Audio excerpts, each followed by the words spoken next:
agent, as the court agrees, they are permitted to see the proceedings, including if they are a witness. We would take up on a witness by witness basis whether or not they fall within the statutory qualifications permitting that. And I know the state's aware of the issue. We'll make rulings contested as to whether or not they would qualify and later called to testify. Mr. Pryor from the defense, any further comment or questions on the exclusionary ruling? Nothing further, Your Honor. Okay, thank you.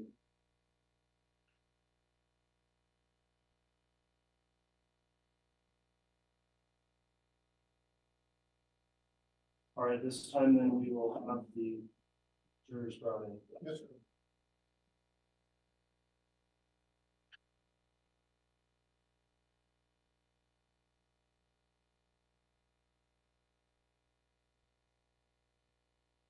All rise.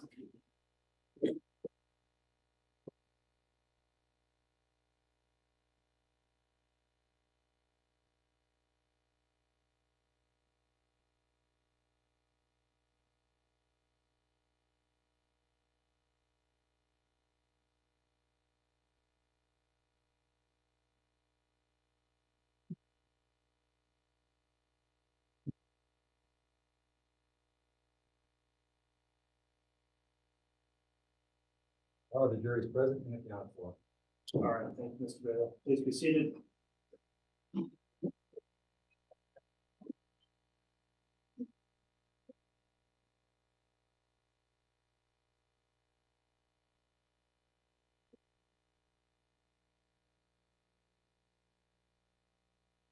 All right, thank you, ladies and gentlemen of the jury. We're on the record on Fremont County case CR 22-21-1623, State of Idaho versus Chad Daybell. We're ready to proceed with opening arguments and initial instructions this morning to you as jurors. The court notes that the prosecution is present as well as the defendant and the defense attorney representing him as well. We have qualified this panel of 18 jurors consisting of our 12 jurors with 6 alternates, and they are now seated for trial. Let me start with the state and ask, will the state agree that the jury has now been properly seated and ready to be sworn? Yes, Your Honor, thank you. Will the defense agree as well? Yes, Your Honor. Thank you.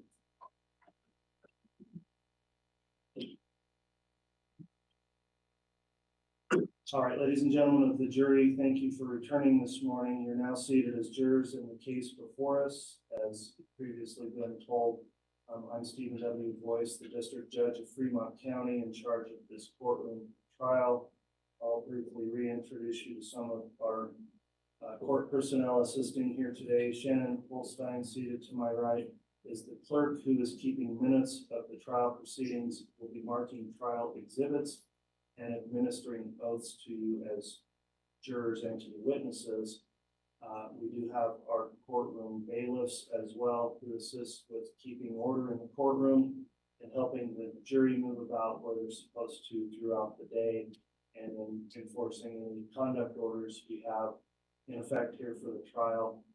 Our court reporter today, Amy Bland, is taking a stenographic record of everything said during the trial proceedings, and my staff attorney, Courtney Stallings, is seated to the far right, who assists me with legal research and administrative matters that come up throughout each day of trial.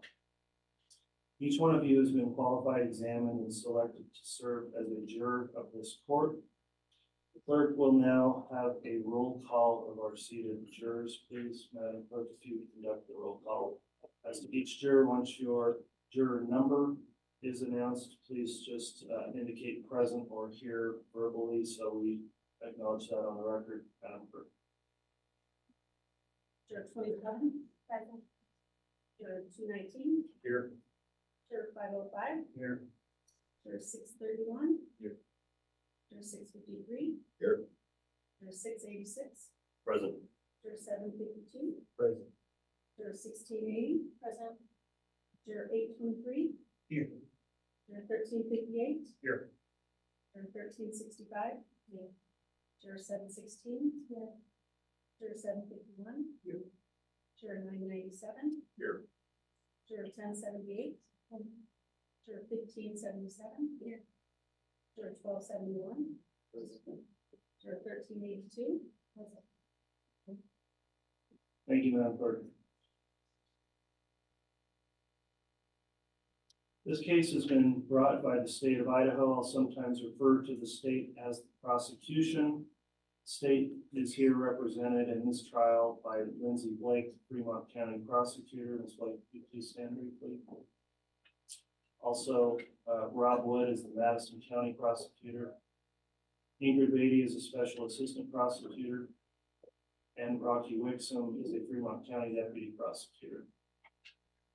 The defendant in this case, Mr. Daybell, is represented by his attorney, John Carter. Thank you, counsel. In a few moments, the clerk will read you a redacted version of the amended indictment in this case. That document is not to be considered as evidence. It sets forth the charges against the defendant. You must not consider it as evidence of guilt and not be influenced by the fact that charges have been filed. Mr. Daybell has pled not guilty to the charges contained in the amended indictment.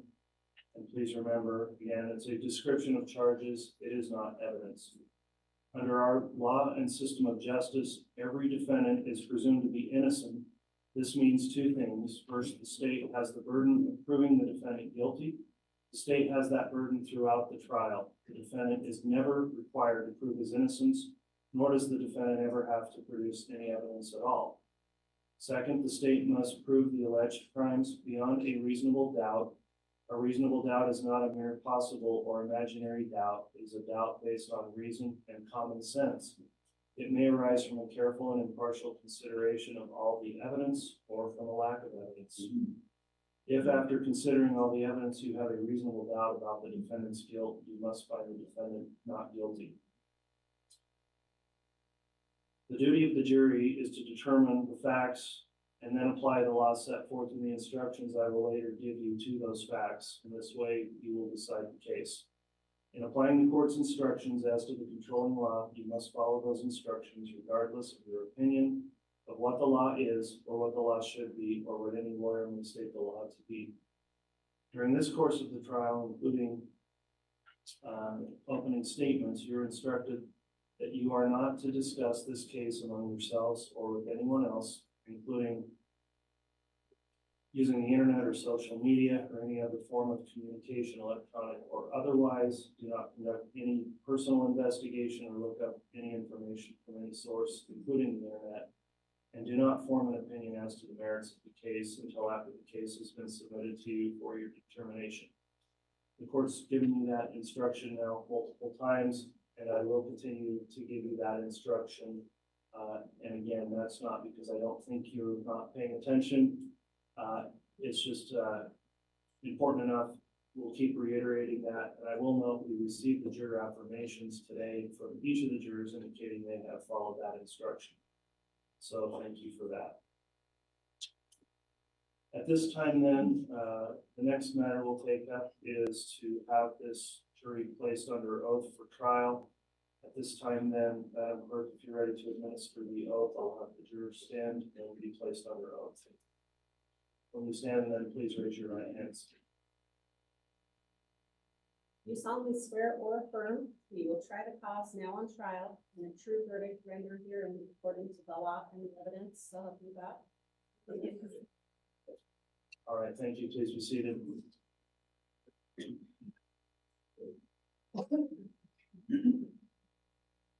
All right, the jurors have already been advised of some of our trial procedures in this case, and I'll just give you some additional general information here. Our normal schedule is to run trial from 8:30 each day until 3:30.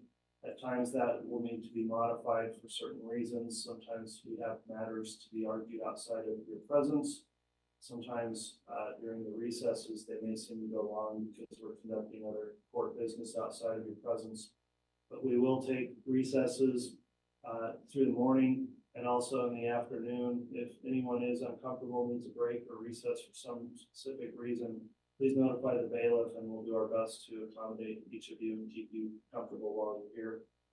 In addition, if anyone has any kind of accommodations they need, for example, assistance with a hearing device, other matters, please notify the bailiff again, and we want to make sure you are as comfortable as you can be and able to be alert and attentive throughout the presentation of evidence in the case. These seats that you have been assigned to at this time will be your specific seat throughout the trial. Please return to that same assigned seat each day or after each break so that we are able to determine who's here and if someone's not for some reason, who's not here.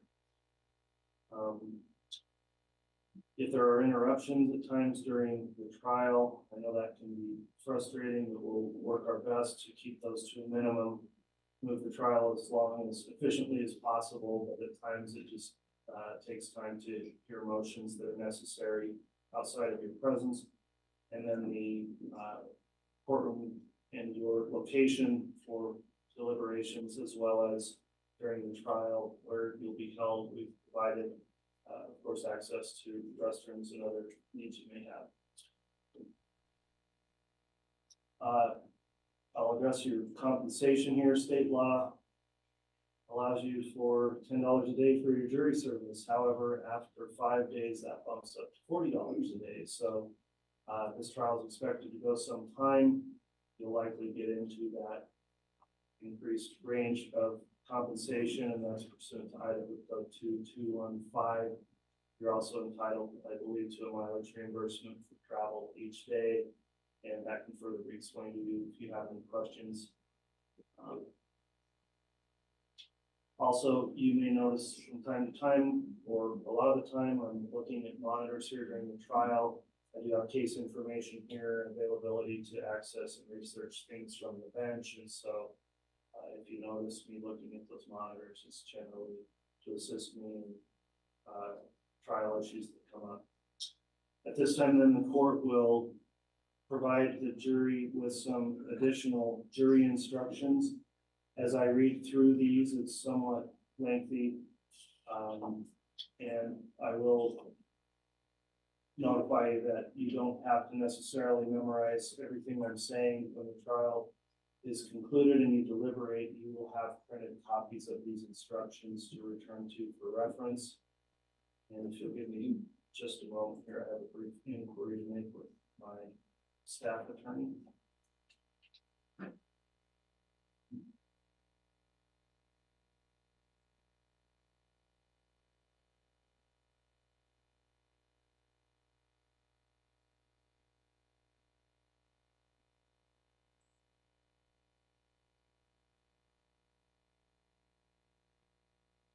All right, thank you.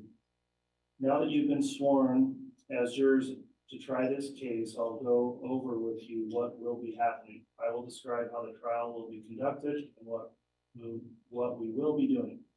At the end of the trial, I'll give you more detailed guidance on how you are to reach your decision. Because the state has the burden of proof, it goes first. After the state's opening statement, the defense may make an opening statement or may wait until the state has presented its case. The state will offer evidence that it says will support the charges against the defendant. The defense may then present evidence but is not required to do so. If the defense does present evidence, the state may then present rebuttal evidence. This is evidence offered to answer the defense's evidence. After you have heard all of the evidence, I will give you additional instructions on the law. After you have heard the instructions, the state and the defense will each be given time for closing arguments. In their closing arguments, they will summarize the evidence to help you understand how it relates to the law. Just as the opening statements are not evidence, neither are the closing arguments. After the closing arguments, you will leave the courtroom together to make your decision. During your deliberations, you will have with you my instructions, the exhibits admitted into evidence, and any notes taken by you in court. The defendant is charged by the state of Idaho with a violation of law. The charges against the defendant are contained in the amended indictment. The amended indictment is simply a description of the charges. It is not evidence.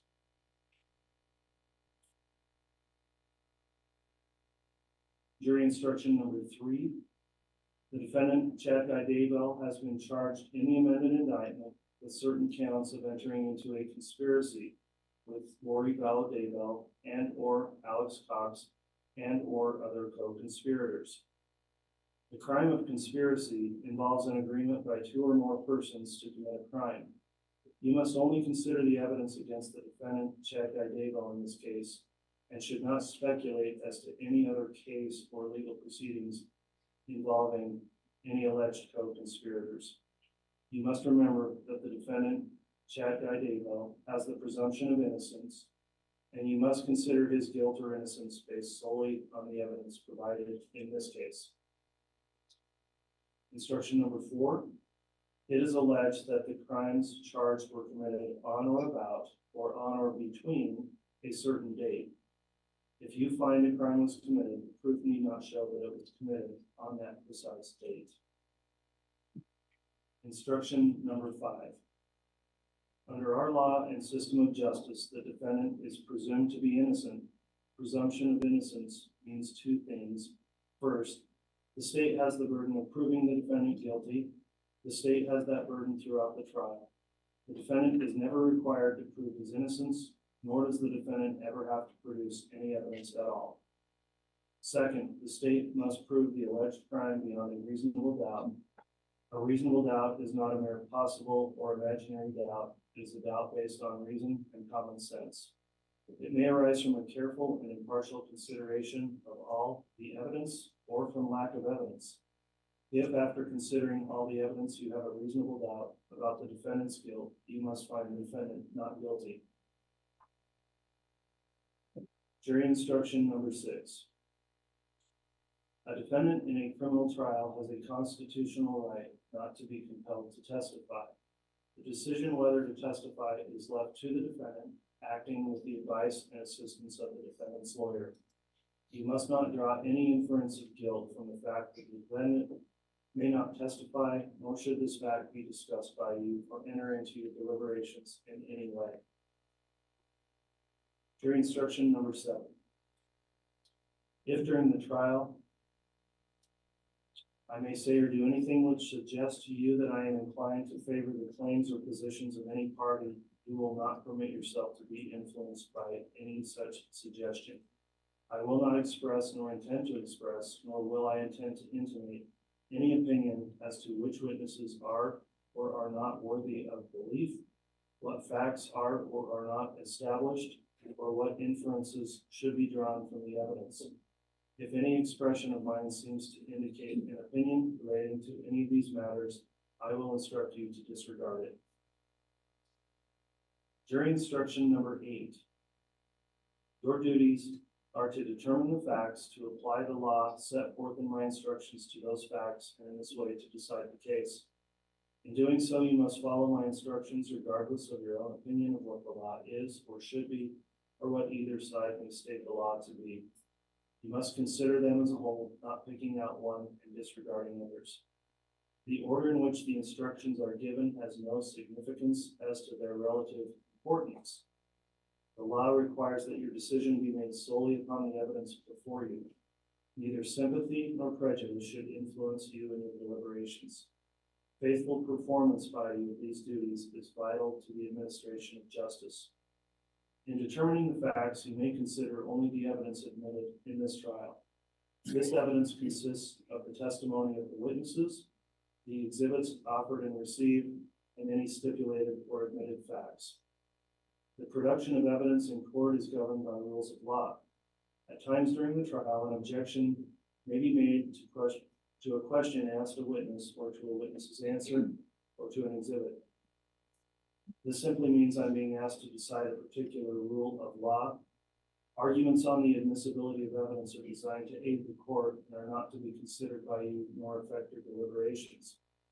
If I sustain an objection to a question or to an exhibit, the witness may not answer the question, or the exhibit may not be considered. Do not attempt to guess what the answer might have been or what the exhibit might have shown. Similarly, if I tell you not to consider a particular statement or exhibit, you should put it out of your mind and not refer to it or rely on it in your later deliberations. During the trial, I may have to talk with the parties about the rules of law, which should apply to this case. Sometimes that will occur over on the corner there. And we do have a device here that whites out the noise, so you can't hear us speaking there. At other times, I'll excuse you from the courtroom so that you can be comfortable while we work out any problems with evidence. You are not to speculate about any such discussions. They are necessary from time to time to help the trial run more smoothly. Some of you have probably heard the terms circumstantial evidence, direct evidence, and hearsay evidence. Do not be concerned with these terms. You are to consider all the evidence admitted in this trial. However, the law does not require you to believe all of the evidence. As the sole judges of the facts, you must determine what evidence you believe and what weight you attach to it. There is no magical formula by which one may evaluate testimony. You bring with you to this courtroom all the experience and background of your lives. In your everyday affairs, you determine for yourselves whom you believe, what you believe, and how much weight you attach to what you are told. The same considerations that you use in your everyday dealings in making these decisions are the considerations which you must apply in deliberations. In deciding what you believe, do not make your decisions simply because more witnesses may have testified one way than the other. Your role is to think about the testimony of each witness you heard and decide how much you believe of what the witness had to say.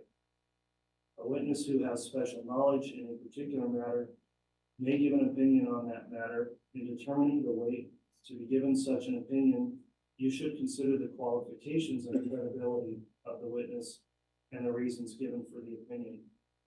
You are not bound by such opinion. Give it the weight, if any, to which you deem it entitled.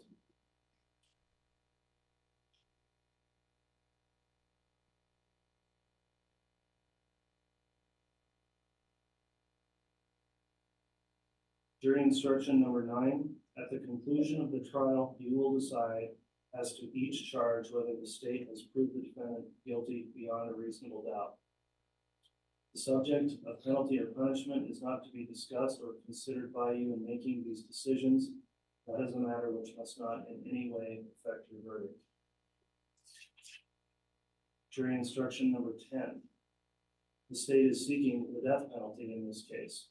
If the defendant is convicted of murder in the first degree, there will then be a separate sentencing phase of the trial. At that sentencing phase, additional evidence may be presented and the jury will be given additional instructions. At the conclusion of that hearing, the jury will then decide if the defendant will be sentenced to death. If the jury decides that the defendant will not be sentenced to death, either the defendant will be sentenced to a term of life imprisonment without the possibility of parole, or the judge will sentence the defendant to a term of life imprisonment during which the defendant could not be paroled for at least 10 years and possibly for life. Jury instruction number 11. If you wish, you may take notes to help you remember what witnesses said. If you do take notes, please keep them to yourself until after you and your fellow jurors go to the jury room to decide the case. You should not let note-taking distract you so that you do not hear other answers by witnesses. When you leave at night, you'll leave your notes here with the dais. If you do not take notes, you should rely on your own memory of what was said and not be overly influenced by the notes of other jurors. In addition, you cannot assign one person the duty of taking notes for all of you. Jury instruction number 12. It is important that as jurors and officers of this court, you obey the following instructions at any time you leave the jury box, whether it be for recesses of the court during the day or when you leave the courtroom to go home at night. First, do not talk about the case among yourselves or with anyone else during the course of the trial. You should keep an open mind throughout the trial and not form or express an opinion about the case. You should only reach your decision after you have heard all the evidence, after you've heard my final instructions, and after the final arguments. You may discuss this case with the other members of the jury only after it is submitted to you for your decision. All such discussions should take place in the jury room. Second, do not let any person talk about the case in your presence. If anyone does talk about it to you, tell them you're a juror of the case. If they won't stop talking, then report that to the bailiff or courtroom staff here as soon as you're able to do that. You should not tell your fellow jurors about what has happened. Third, during this trial, do not talk with any of the parties, their lawyers, or any witnesses. By this, I mean not only do not talk about the case, but do not talk at all, even to pass the time of day. In no other way can all parties be assured of the fairness they are entitled to expect from you as jurors. Fourth, during this trial, do not make any investigation of this case or inquiry outside of the courtroom on your own. Do not go to any place mentioned in the testimony without an order of the court to do so. You must not consult any books, records, internet, or any other source of information unless I specifically authorize you to do so. Fifth, do not read about the case in the newspapers. Do not listen to radio or television broadcasts about the trial. You must base your verdict solely on what is presented in court and not upon any newspaper, radio, television, or other media account of what may have happened. Each day you will be required, as I mentioned, to sign an affirmation that you will follow this admonition of the court. That concludes the court's first instructions then, and as I mentioned, you will be provided copies of those when you deliberate for further reference. Next, at this time then, I am going to have the clerk read the amended and redacted indictment to you. Madam Clerk, if you're ready to read the amended indictment, please do that at this time.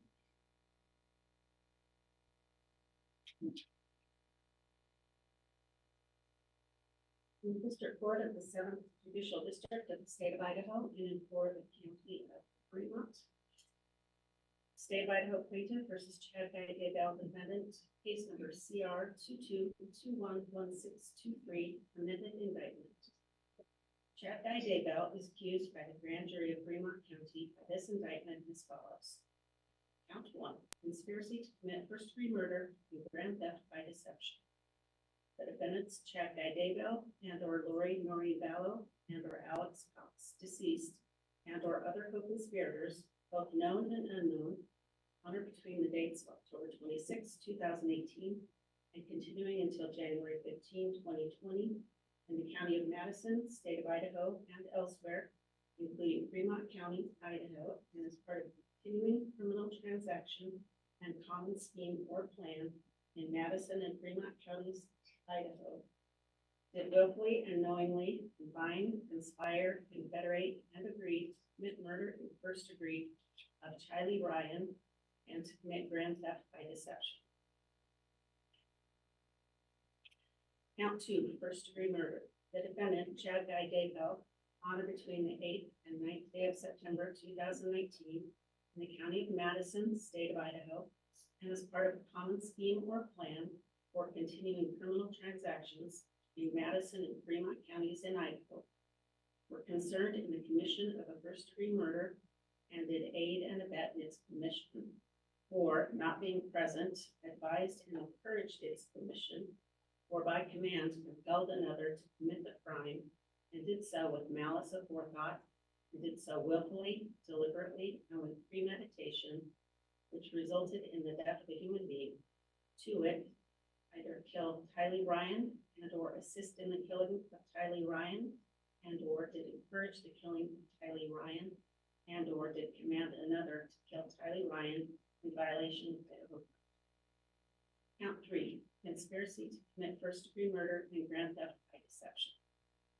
The defendants, Chad Daybell and or Lori Vallow and or Alex Cox, deceased, and or other co-conspirators, both known and unknown, on or between the dates of October 26, 2018, and continuing until January 15, 2020, excuse me, in the County of Madison, State of Idaho, and elsewhere, including Fremont County, Idaho, and as part of a continuing criminal transaction and common scheme or plan in Madison and Fremont counties, Idaho, did willfully and knowingly combine, conspire, confederate, and agree to commit murder in the first degree of Joshua Jackson Vallow, hereinafter J.J. Vallow, and to commit grand theft by deception.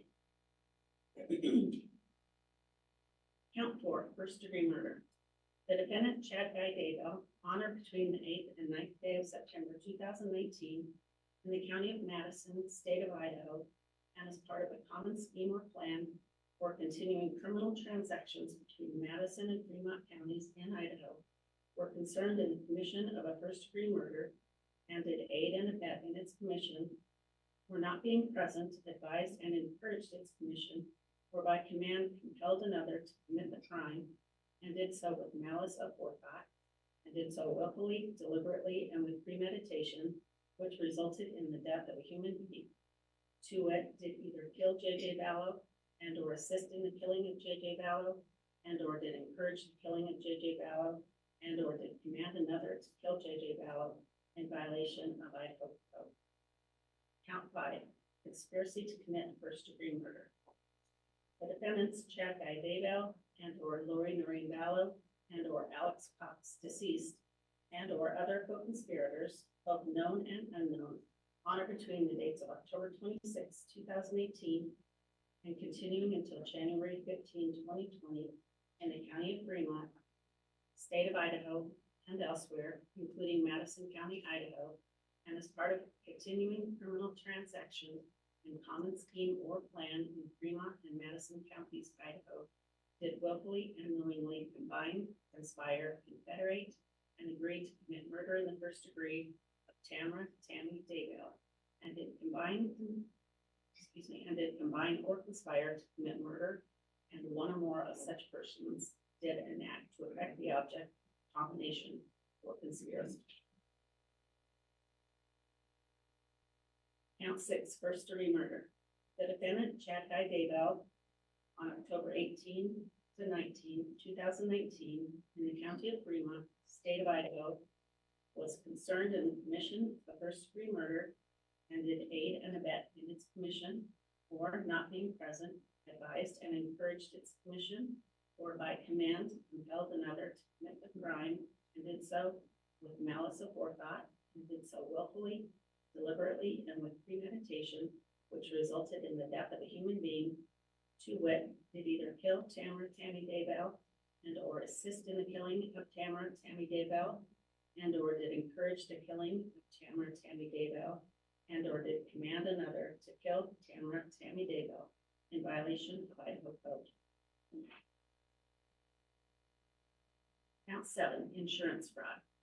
The defendant, Chad Daybell, on or about October 19, 2019 through October 30, 2019, in the county of Madison, state of Idaho, did with the intent to defraud or deceive an insurer for the purpose of obtaining any money or benefit, insurer or other person, a statement as part of or in support of a claim for payment or benefit, knowing that such statement contained false, incomplete, or misleading information concerning any fact or thing material to such claim, to wit, did present and or cause to be presented an insurance beneficiary form to Life Map Assurance Company in violation of Idaho code.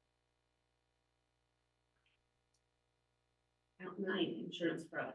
That the defendant, Chad Daybell, on or about October 19, 2019 through October 31, 2019, in the county of Madison, state of Idaho, did with the intent to defraud or deceive an insurer for the purpose of obtaining any money or benefit, insurer, or other person, a statement as part of or in support of a claim for payment or benefit, knowing that such statement contained false, incomplete, or misleading information concerning any fact or material thing to such claim, to wit, did present and or cause to be presented an insurance beneficiary form to Primerica Life Insurance Company in violation of Idaho code.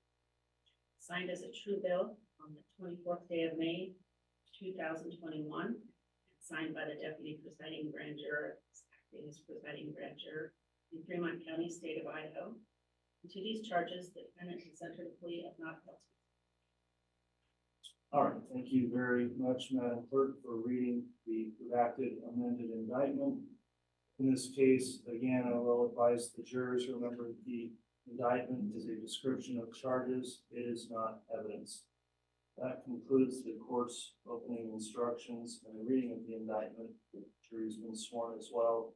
The next matter we would take up then are opening statements. We inquire of the state, is the state ready to proceed with openings? Yes, Your Honor. Who will be giving the opening statement? I will remember.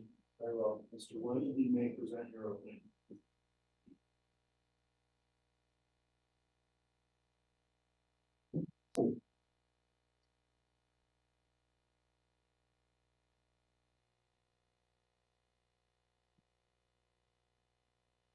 Your Honor, may I inquire, is there a hand mic so that I may address the jury?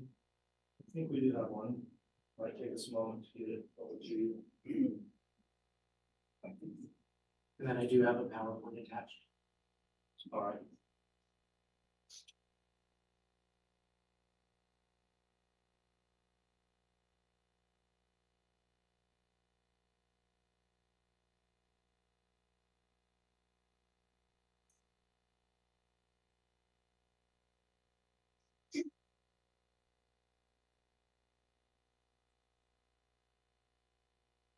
May I proceed your phone? Yes, it's from the HDMI.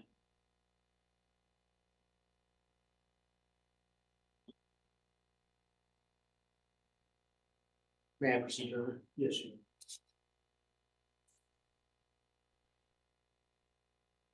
Two dead children buried in the defendant Chad Daybell's backyard in September of 2019. The next month, his wife is found dead in their marital bed. 17 days after the death of his wife, Tammy Daybell, this defendant is photographed laughing and dancing on a beach in Hawaii at his wedding. It's Lori Vallow, a woman who was his mistress and the mother of the children buried in the graves on his property. 3 dead bodies. This defendant believed he had a right beyond the ordinary. When he had a chance at what he considered his rightful destiny, he made sure that no person or no law would stand in his way. His desire for sex, money, and power led him to pursue those ambitions. And this pursuit led to the deaths of his wife and Lori's 2 innocent children. Chad Daybell is an author who wrote books about the apocalypse. During this trial, you will hear a story more troubling. And the story is real.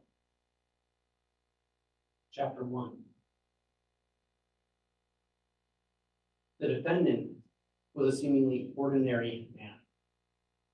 You'll see that he craved significance.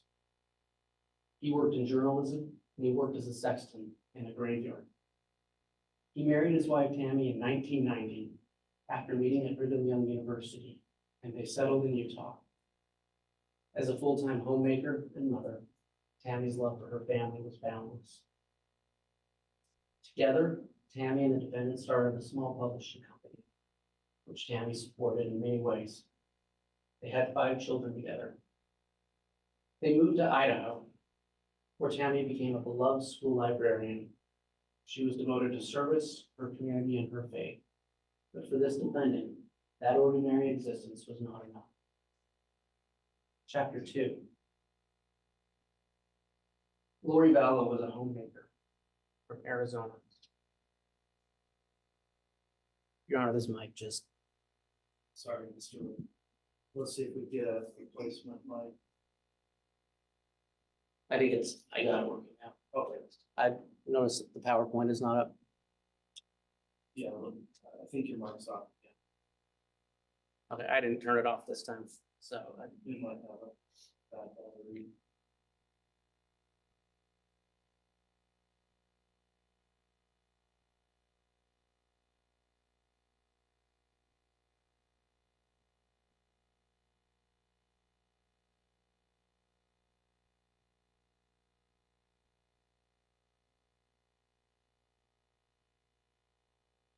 You want to confirm the screen as well? Your Honor, it's up on the screen and it's plugged into the HDMI. I'm not sure why it's not. transfer. I don't know if there's any more personnel with that. Let's see if we can get some help to maybe see if we can get the signal to work on that.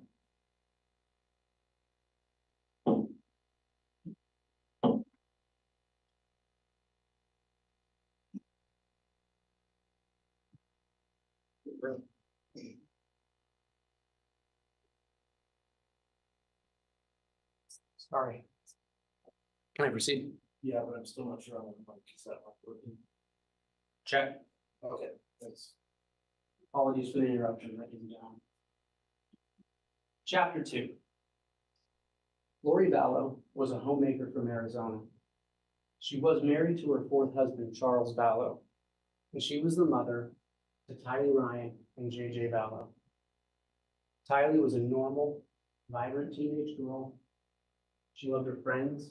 You'll hear that she loved her Jeep. She loved Chipotle. She loved her little brother, JJ. JJ was a 7-year-old boy on the autism spectrum. He required extensive special care and need. He loved his sister. You'll hear about a pivotal date that set in motion the deaths of Tammy, Tylee, and JJ. October 26th, 2018. That was the day when Chad Daybell and Lori Vallow met at a religious conference in St. George, Utah, where they were introduced by a mutual acquaintance. At this time, both still married to other spouses. That introduction set in motion the reality you're going to hear about. We know what happened next through the defendant's own words. You'll hear. Though both married, Chad and Lori began to have an affair. You will hear excerpts from the defendant's extended text messages to Lori that reveal his mindset and his motivations. In his thirst for sex, power, and money, Chad created an alternate reality where they called themselves James and Elena, names that Chad claimed were from past lives they had put together. The defendant's text messages reveal their story of lust and their plan for a future together.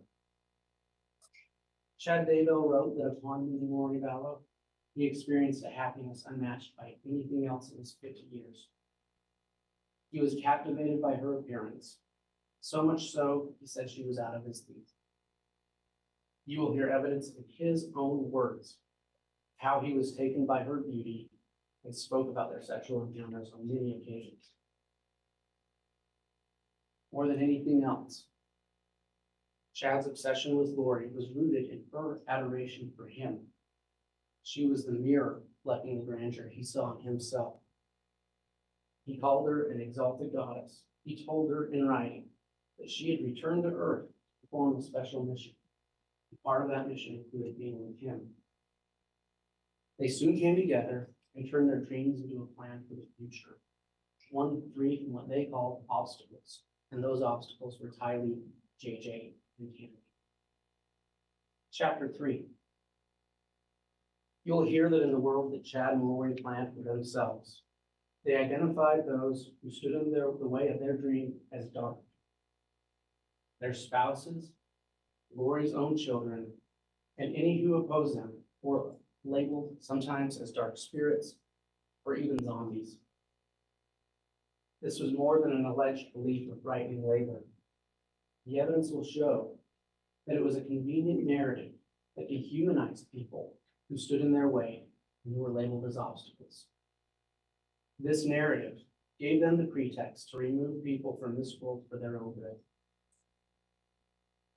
Chad and Lori preached that only through spiritual intervention, what they sometimes called casting, sometimes through burning, or even through death, that these dark spirits be cleansed. Enter Alex Cox, Lori's devoted brother. Chad and Lori manipulated Alex with promises of spiritual rewards. They wielded their influence over Alex, drawing him into their plotting and planning of their own future. After the deaths of Tylee, JJ, and Tammy, Chad Daybell gave Alex a blessing. This blessing was reported by Lori, who was present. And in that blessing, he said to Alex, "You have earned the privilege to be a member of their exclusive religious group." And he also said to him, "You have already assisted us in ways that can never be repaid." But you will also see other text messages. Chad and Lori discussed more earthly concerns, that Alex could be the one to implicate them. Alex knew this as well. Shortly before he died, on December 12th, 2019, he told his wife, Zulema Pastenes, who you will hear from, he was afraid he was going to be Chad and Lori's fall guy. Chapter 4. Once their calculated plan was devised, it only took months to execute and remove perceived obstacles in Chad Daybell's path to a new life. Charles Vallow, Lori's husband, who was labeled as dark by the defendant, was shot and killed by Alex Cox in Arizona. Lori stood to gain $1 million, money that could fund Chad and Lori's future. Yet following Charles's death, Lori Vallow awaited a $1 million life insurance payout that never came, only to learn that the beneficiary was no longer her. Upon learning she would not receive that insurance money, Lori would text Chad, "I'll still get the $4,000 a month from SS, meaning Social Security." Chad replied to her in a text that read, "It will be interesting to see if it got changed after he had 2 bullets in his chest." Tylee Ryan, also branded dark and a zombie, was last seen on September 8th, 2019. Subsequent investigations revealed the horrifying truth. Her remains, charred and dismembered, were found in a grave on Chad Daybell's property. Without Charles's $1 million in insurance money to support them, Lori Vallow continued to illegally receive Tylee's Social Security benefits, provided after the death of Tylee's biological father, who had been Lori's third husband. According to this defendant, J.J. Vallow, Lori's son, was also possessed. After he was labeled as a dark entity, his fate was no less tragic than his sister's. His young life was also claimed. Later, his bound body was discovered buried in Chad's backyard, his death by suffocation. Yet while JJ was missing, Lori continued to illegally receive JJ's Social Security benefit, money provided by Charles Vallow's dad. Tammy Daybell, a vivacious, healthy mother, was another individual labeled as a dark spirit to be removed. On October 9th of 2019, she reported being shot at night near her home by a man covered in black. She thought it was a paintball gun. On October 19th, 10 days later, she died in her own home with her husband present. This was soon after an increase in the value of her life insurance to more than $400,000. This defendant rapidly cashed in that life insurance and began looking for condos in Hawaii with Lori. You'll see the rental application he submitted for a couple with no kids. Medical examiners would later determine that the only reasonable explanation for Tammy's death was not of natural causes, but rather a homicide. In fact, you will hear from multiple witnesses that Chad predicted multiple times that Tammy would die in early death. Chapter 5. 17 days after his wife's death, Chad Daybell and Lori Vallow got married and celebrated on a beach in Hawaii, Hawaii, symbolizing what he called their eternal union. Chad and Lori were preparing their wedding well before Tammy's death. Lori was shopping for wedding rings while Tammy was still alive. Now, without the earthly obstacles of spouses and young children, and with Tammy's insurance policy and the children's Social Security funds, they could live the life that Chad and Lori wanted. Nothing was going to stand in their way. Chapter 6. Unfortunately for this defendant, Reality soon shattered their bliss. Two things led law enforcement to his and Lori's door. On October 2nd, 2019, Lori Vallow's nephew-in-law, a man named Brandon Boudreaux, was shot at in Arizona by someone from what he believed was Tyler's Jeep. Law enforcement in Arizona investigating Brandon's shooting contacted law enforcement in Fremont County, Idaho, to look for Alex Cox and for Tyler's Jeep. And you'll hear that that Jeep was later found in Rexburg, Idaho, in Madison County. Meanwhile, J.J. Vallow's grandmother, concerned that she hadn't seen or heard from him in months, asked police for help. The police followed up and located Lori in Rexburg, Idaho, where the police did a welfare check at Lori's apartment. Law enforcement arrived at Lori's door on November 26, 2019. When asked about Lori, Chad first told law enforcement he didn't know her very well, despite the fact that they were married and had been in a relationship for over a year. Lies by Lori to police about JJ and Tylee's whereabouts, and then a move to Hawaii, and Lori's unwillingness to present her children to law enforcement to prove their well-being led to her arrest and extradition. As Lori refused to produce her children, law enforcement continued their search for Tylee and JJ. During that search, they located a unique text message that this defendant, Chad Daybell, had sent to his wife, Tammy, on September 9th, 2019, which was the day after Tylee Bryant's last known appearance. You'll hear from the FBI agent who found that message, but this message seemed longer than his usual text to Tammy, and it had a more conversational tone. In that text, Chad claimed he'd had an interesting morning, that he'd shot a raccoon, that he'd buried it in what they called the pet cemetery, and that he'd had a fire on the property where he burned some limb debris. When law enforcement finally went to the defendant's property the following June, they didn't find a raccoon. They found Tylee's burnt remains that were buried in the pet cemetery. And they found JJ nearby, buried under a tree near a pond. Ladies and gentlemen, you've been told this would be a lengthy trial. You will hear from many witnesses. You will hear a lot of evidence. You're going to hear a lot of dates. The following is just a timeline of major events to help understand when these things took place.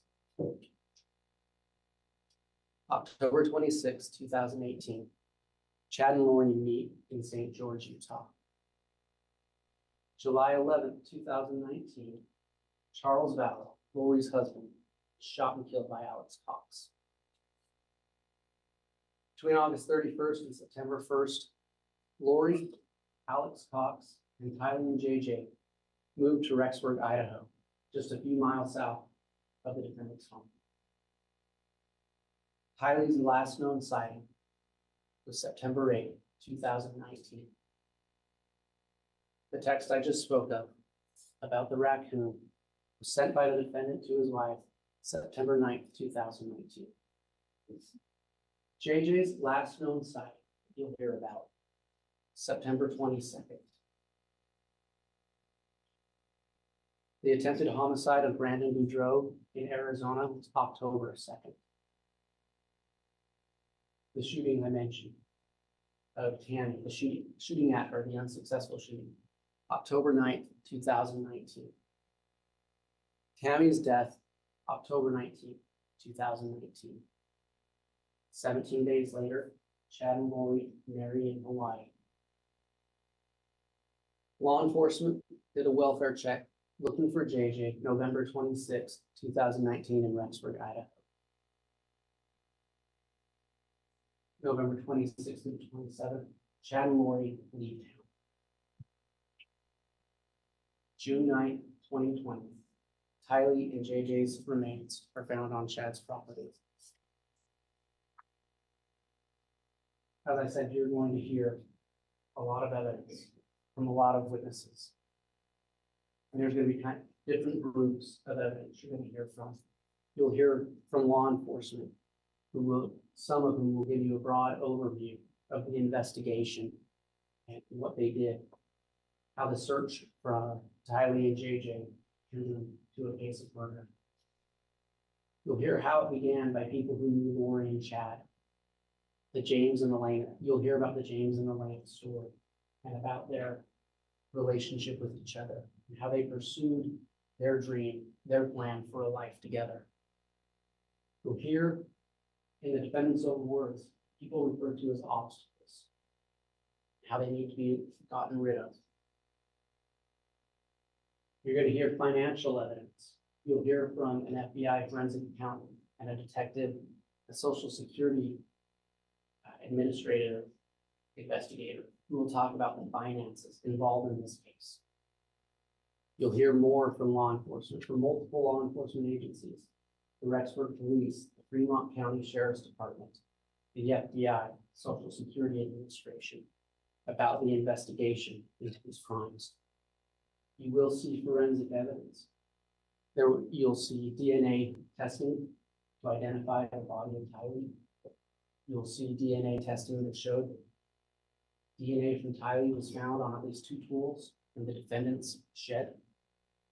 You'll hear digital evidence dealing with geolocation data tied to certain phones that were used in this case. You'll hear from Hawaii law enforcement about searches they performed in Hawaii on the defendant and his wife.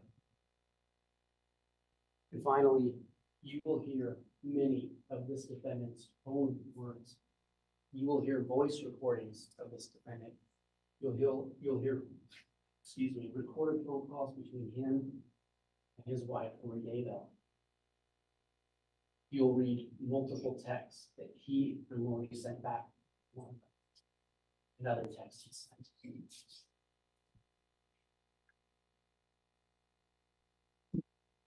Chapter 9, what's unwritten. The defendant stands before you today, charged with multiple crimes. First-degree murder for the death of Tammy Daybell. First-degree murder for the death of Tylee Ryan. First-degree murder for the death of JJ Ballo. Conspiracy to commit murder of Tammy Daybell. Conspiracy to commit murder and grand theft by deception, the death of Tylee Ryan. Conspiracy to commit murder and grand theft by deception for the death of JJ Ballo, and insurance fraud.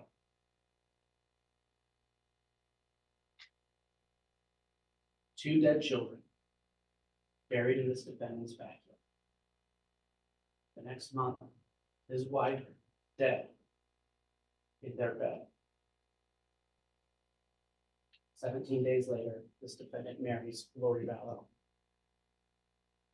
Members of the jury, days or probably weeks from now, when the evidence in this trial is fully unfolded, we will have the opportunity to speak with you again. And at that time, we will ask you to end this horrible narrative. Your verdict will be the link that writes the final chapter of this tragic saga. A chapter that delivers justice for Tammy, justice for JJ, and justice for Tyler. Thank you.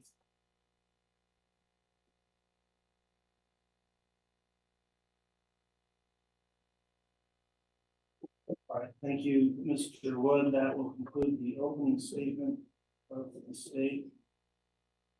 Mr. Pryor, a couple of questions. First, is the defense going to give an opening statement now or defer until later? And second, if you are going to give an opening statement, would you prefer we take a mid-morning recess or go forward? Judge, could we take a short recess? And I have a Okay, I think this is a good time then for our mid-morning break. We'll go ahead and take that now. And then once that's concluded, Mr. Pryor can give his opening statement to the defense. All rise.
Thank you. Please be seated.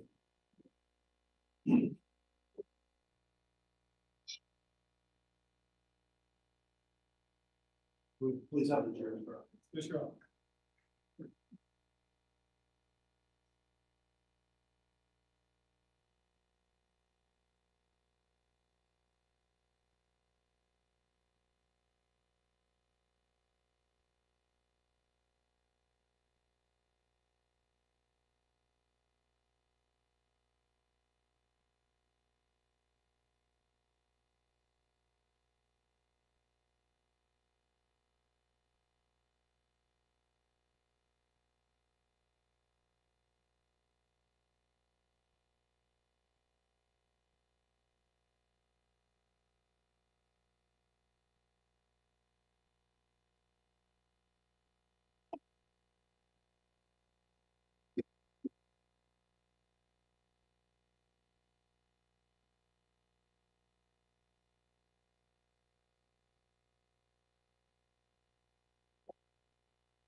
All rise.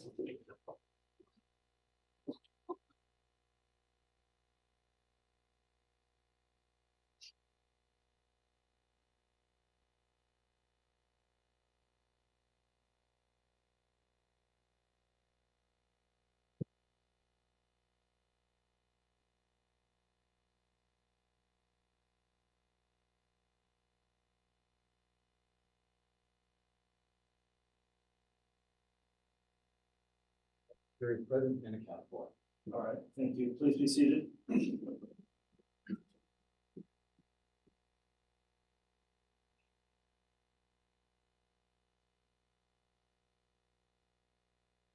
We've concluded our morning recess. We're back on the record on KCR 22-21-16-23, State of Idaho versus Chad Daybell. This is the time we'll next have opening statements by the defense. Mr. Pryor, is the defense ready to proceed? Yes, Your Honor, may I have the post permission to enter the well? You may. Thank you. And maybe check that microphone to make sure it is working. Okay. Good morning, ladies and gentlemen. As an introduction, I'm John Pryor. I'm the defense attorney for Mr. Daybell. And I'm from Meridian, Idaho. I'm an attorney from Meridian, Idaho, over here on the west side of the state. I want to talk to you a little bit today, and at my age, video presentations are not something that would come easy to me. So I'm just going to talk to you a little bit about my view of the case and the facts and evidence. And what's important are facts and evidence. I think that when we went through the jury selection process, we talked about facts and we talked about evidence. And the judge gave you an instruction to talk to you a little bit about you take into consideration the facts of this case and not be distracted by other things. Don't be distracted by speculation. Don't be distracted by guesses or assumptions or hunches. It all comes down to facts and evidence. So I'm going to talk to you a little bit about the facts and evidence in this case. Chad Daybell, and I'm learning this, and I've had some time to learn about this because it didn't come natural to me. But Chad Daybell went on what's called a mission early on in his life. And I guess what a mission is, and I'm not familiar with that, but I guess what a mission is they go away to a location and they talk to people about their religious beliefs. And Chad's faith, that was important as part of his faith. And when they return from these missions, they start the process of moving on with their lives. And when Chad got back from doing his mission in New Jersey, he met Tammy Daybell. Another fact that I discovered, and you'll hear a little bit about, is that Chad had an extended engagement, had an extended by his faith standards, romance before they got married. Chad and Tammy dated for approximately 6 months. And what I understand is by their nature, 6 months is an extended dating process before you end up getting married. So after 6 months, they got married. They were married in Utah and proceeded then to have children. They have 5 children, now all 5 adult children. At some point, they moved back here to Idaho, or moved to Idaho, and they started a small publishing company. And you'll hear testimony that the publishing company was predominantly run by Tammy. Tammy managed it. Tammy was the brains behind the company. And Tammy basically took the reins and did everything that was necessary to move this publishing company. It was a small publishing company, a very small publishing company. And what they did is basically publish books. Chad would write these books, and he would write these books about his religious experiences. In his faith, he had certain beliefs, faith that he practiced, you know, when he went on his mission, when he, you know, read his interpretation of the books that he used for his faith. He started writing books about things that were consistent with his faith. Things like premonitions. We've all heard of premonitions, about being able to predict things, about being able to see maybe when things happen. And some people believe in that, some people don't. Some people have personally experienced that, or I've been here before. But he writes about his premonitions. He writes about good and evil, and what it means to be good, what it means to be evil. He writes about dark and light. He writes about subjects that are a little darker, like death, and maybe the coming of the end of things, and when his Savior in his mind is going to come back, and maybe there'll be some kind of a redemption of some sort. But his books covered a lot of subjects like that, and they were all based on fiction. In other words, he was writing these books about theories and things that came into his head, and he would write these stories. But he also wrote children's books, and he wrote books for teenagers. And he wrote these books about adventures and then, you know, some crazy ideas about things that kids and teenagers get involved in. In about October of 2018, Chad was going out and he was invited by one of the witnesses that you'll hear in this case to speak about his books. And this was not uncommon. He would travel and he would be asked to say, well, come and talk about some of the things that you believe in. You've talked about these premonitions, some life experiences. You're going to hear testimony about that. And he was invited on one particular occasion in late October. And he attended this, and while he was there trying to sell his books, and like most of us who are business people, the focus of these meetings really was for Chad to try to get his books published, because that's how he made a living. And he was there in one of his booths trying to promote his books, and he laid them out there. And this beautifully stunning woman named Lori Vallow comes up. And she starts giving him a lot of attention. And she pursued him. And she encouraged him. And you'll hear testimony that she went so far as to grab behind the booth and sort of help him in trying to sell some of his books. She obviously had an interest, and maybe she felt that he was this publisher, or maybe she had an opinion. You'll hear testimony about that. And then after the seminar, there was a length of time where there was no contact between the two of them, a month and a half, 2 months. And during that time, Chad Daybell went on his day-to-day life. He'd been married to Tammy for some 29 years, has no remarkable background of any kind. I think the testimony we'll offer will show I think he had a speeding ticket in 2005. But Lori Vallow was a different story. Lori Vallow was someone who, right out of high school, married her first husband. You'll hear testimony about this. That marriage was very short-lived, very short-lived. She then married husband number 2 a few years later. And again, very short-lived marriage. And there's some testimony indication that there were some problems with the marriage that caused the breakup. But the concern seems to be, the theme seems to be that Lori's brother Alex, and you're going to hear about Alex Cox. Alex Cox was Lori's protector. Alex Cox would do anything and everything to protect, aid, and assist Lori Vallow in whatever her endeavors, without unbridled question, anything. And if Alex Cox even perceived that there was a problem, Alex Cox reacted. You're going to hear testimony that in 2007, I believe it was in August of 2007, Lori Vallow had finished up going through her third marriage with Joseph Ryan. It was a tumultuous, you'll hear testimony that it was a tumultuous marriage, a terrible marriage. And Lori Vallow made accusations against Joseph Ryan of abusing their child, Tylee. Yes, the same Tylee. And during one of the visits of 2007, folks, and I want to tell you, you're going to hear testimony that in 2007, Chad Daybell didn't even know Lori Vallow existed.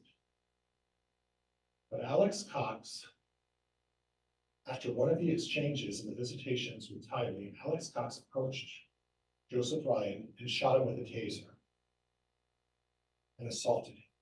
Was eventually charged with aggravated assault, was eventually put in jail, and had this on his record. And there was representation, the facts will suggest that at the time Joseph Ryan feared for his life. This was a serious situation. But it set the pattern for what we're dealing with Alex Cox. Whenever there was a problem or a threat to Lori Vallow, you'll hear testimony that Alex Cox came to the rescue. But Alex Cox would run without even question and do whatever was necessary to solve Lori Vallow's problems. We're going to fast forward then to 2019. Lori Vallow is still married to Charles Vallow. And the prosecuting attorney mentioned this, yes. Chad Daybell at that point, coming in January and February, started to have communications with Lori Vallow. And yes, folks, it turned into an inappropriate relationship. 2019 and forward. And yes, he was engaging in discussions, he was engaging in contact with her, all of the things that the prosecutor talked about in terms of a relationship. But subsequent to the seriousness of this relationship getting rolling, Alex Cox was at a visitation in 2019 with Charles Vallow. And Lori Vallow was there, Tylee Ryan was there, JJ was there. They were all present. And during that altercation and that supposed visit, much like with Joseph Ryan, Alex Cox took out a gun and shot Charles Vallow. And then after calling 911, he then finished the job and walked up to him at close range, finished him off. Now, you're going to hear testimony that in some way, Chad Daybell was implicated in that. And you're going to hear further testimony that he was not. You're going to hear testimony and see documentation that suggests that the prosecuting attorney on review of this indicated that there is no likelihood of conviction of Chad Daybell. You'll hear testimony that Chad Daybell had nothing to do with the execution by Alex Cox, Charles Vallow. And the same for Brandon Boudreaux. You will hear that Chad Daybell is not being pursued for any involvement in the Brandon Boudreaux attempted murder. Those occurred and those are separate, as well as the Charles Vallow. So what we have is we have a situation where someone who's 29 years old, Chad Daybell, 29 years of marriage with Tammy Daybell, no discernible issues in his life. And then Lori Vallow comes in the picture, Miss Texas. You'll hear testimony about this beautiful, vivacious woman, very sexual person, and very manipulative. And she knows how to get what she wants. And she drew Chad Daybell into a relationship, and an unfortunate relationship, that Chad fell into. After that, things started rolling, issues started happening that eventually, yes, there was a murder. And there was a burial. And you've heard discussion about the backyard of Chad Daybell. Well, we have a 4.5 acre farm in Fremont County, Idaho. And you'll hear testimony that the body of J.J. Vallow was discovered behind an irrigation pond and a tree out in the pasture. So technically, yes, maybe the backyard, but more accurately described as the pasture, hidden behind a tree.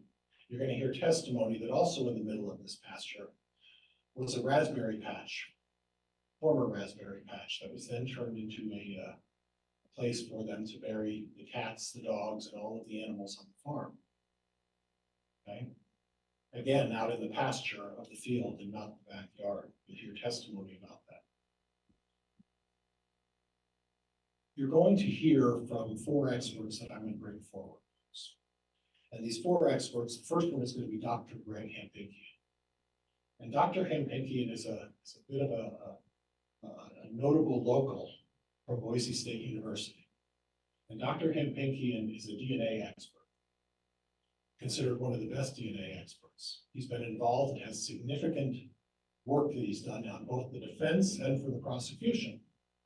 He was involved and led the team with Amanda Knox in Italy that got her exonerated because of the DNA evidence. He has substantial experience. And anybody or anyone who knows anything about DNA goes to Dr. Hampinkian first, because he is the guy. And Dr. Hampinkian is going to talk a little bit about the DNA evidence that's found on the scene. Dr. Hampinkian is going to talk about the fingerprint on the plastic that J.J. Vallow was discovered in, was that of Alex Cox. Dr. Hampinkian is going to talk about the hair sample that was found on the plastic of Alex Cox, and that it was Lori Vallow. Dr. Hampinkian is going to talk about several, and I mean several other hairs that were found on the plastic of J.J. Vallow. But he's also going to say that there was no DNA evidence, no hair sample of Chad Daybell on Tylee Ryan or on J.J. Vallow. You're then going to hear from Dr. Raven. Dr. Raven is a forensic pathologist, and she's going to talk a little bit about the circumstances surrounding Tammy Daybell. And what Dr. Raven is going to say is that there's no indication that this is either a homicide or any other crime, and that the only conclusion she could come to is you can't determine what the cause of death was. There's no way to determine it. Tammy Daybell was buried. You'll hear testimony about that. And then a short time later, the police officers showed up and they dug her body up after she'd been buried, after she was laid to rest, and then continued after the body was pulled out of the ground and continued to examine it for whatever they were looking for. And what you're going to find is, based on that, Dr. Raven's going to say you can't determine what the cause of death is. You're going to hear testimony from the Daybell children, from the children themselves. 4 of the 5 children, I think, three or 4 of the 5 children testimony. They're going to talk about their mother's health struggles. They're going to talk about their mother's use of various medicinal treatments that she would use, oils that she would put on her leg, medicine and different herbs that she would take, and that her mother was suffering from, a number of maladies, and that she would refuse to go see a doctor or get it treated. And Dr. Raven's going to enlighten you a little bit about some of the circumstances regarding Tammy Daybell. You're then going to hear from Patrick Eller. He's a forensic digital data examiner. And Patrick Eller is someone who has spent his life in the military working for various agencies, and we'll talk a little bit about that, within the government to do data retrieval and data research. And he's going to talk a little bit about the phone records that are involved in this case. He's going to specifically talk about the travels of Alex Cox, because you are going to hear testimony that Alex Cox went to Chad Daybell's property on the 9th of September. You're gonna hear that Alex Cox approached Chad Daybell's property a half a dozen other, 5 or 6 other times. You're gonna hear testimony that Alex Cox was there on the 23rd. And you're gonna hear where Alex Cox was in a number of other times and places in his whereabouts and his travels for about a 2.5 month period. And Patrick is going to, you know, offer you some information and data to support all of that. And finally, you're going to hear from a forensic anthropologist, and his name's Eric Bartlink. And Mr. Bartlink is going to talk to you a little bit about the nature and the nature of how the remains of Tylee were burned. Eric Bartlink is going to talk to you a little bit about the lack of complete skeletal remains and why, when Tylee was dug down in the ground, there was not a complete set of skeletal remains. In fact, there were a number of pieces of that were missing.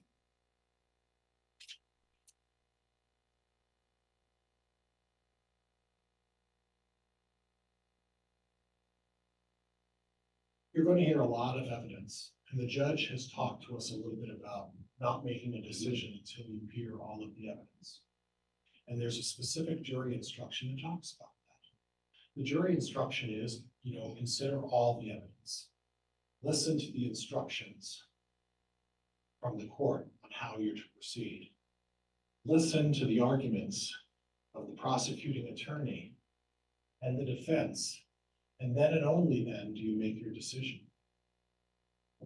And at the conclusion of all that evidence, and at the conclusion of the judge's instructions, the arguments of both of the defense attorneys, I'm going to ask you folks to return a verdict not guilty. Thank you, folks. Thank you for your time. Thank you. All right, that concludes the opening statement of the defense. Then this time we will commence with presenting evidence. I understand the state does have a first witness to call. Is the state ready and prepared to do that? Your Honor, the state is prepared. We had spoken with your clerk earlier. We thought we were going to have a brief sidebar. Okay, let's discuss our schedule and put it in a sidebar. Sure.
Council, thanks for discussing scheduling. Our intention here will be to start with a state's first witness that apparently will take some time.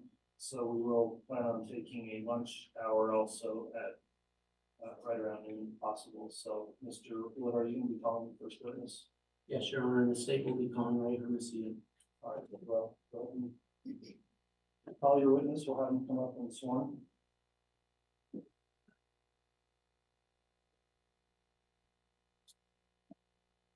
Sir, please vote safely.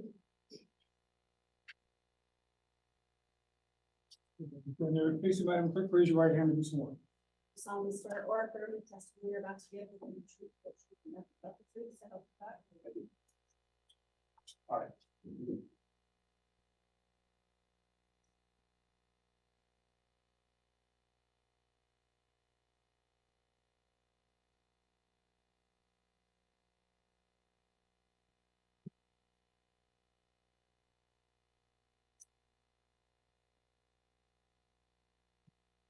Officer, as you testify, just remember to make a audible response to anything that's being questioned, so that the record stays clear, and try to avoid speaking over the top of anyone questioning you. With that in mind, then, Mr. Wood, if you'd like to inquire, you may. Thank you, Your Honor. Officer, will you state your name and spell your last name for the record? Ray Hermosillo, Hermosillo. Is that on? Your Honor, is that microphone on? I'm not sure.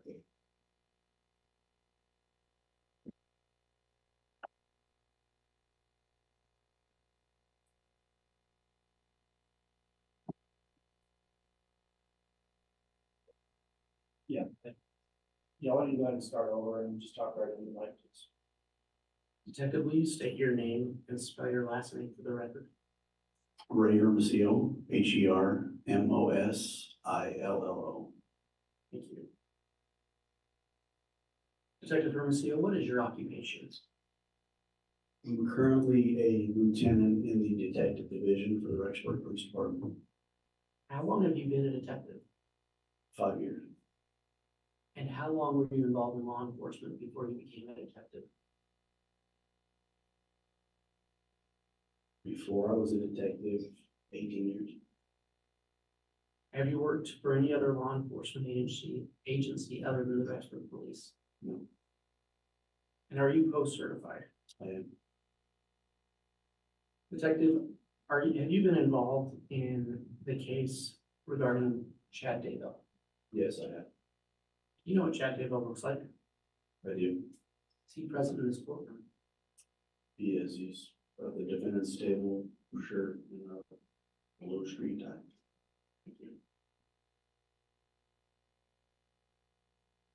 Detective, let's talk about how did you initially become involved in the investigation regarding Mr. Daybell? On November 1st, 2019, I was contacted by Fremont County Sheriff's Office. I was told that there was possibly a Jeep that was involved in an attempted homicide in our jurisdiction. So at that time, with that information, I contacted Gilbert Police and asked what they needed us to do to assist them. What did you do? Gilbert Police asked us to seize the Jeep if it was located. They gave us the address of 565 Pioneer, which is Rock Creek Townhomes. They also asked us, Detective, I'm gonna stop real quick. Where is that address located? What city? Rexburg, What county is Rexburg in? Madison County. So once you received that address, what did you do?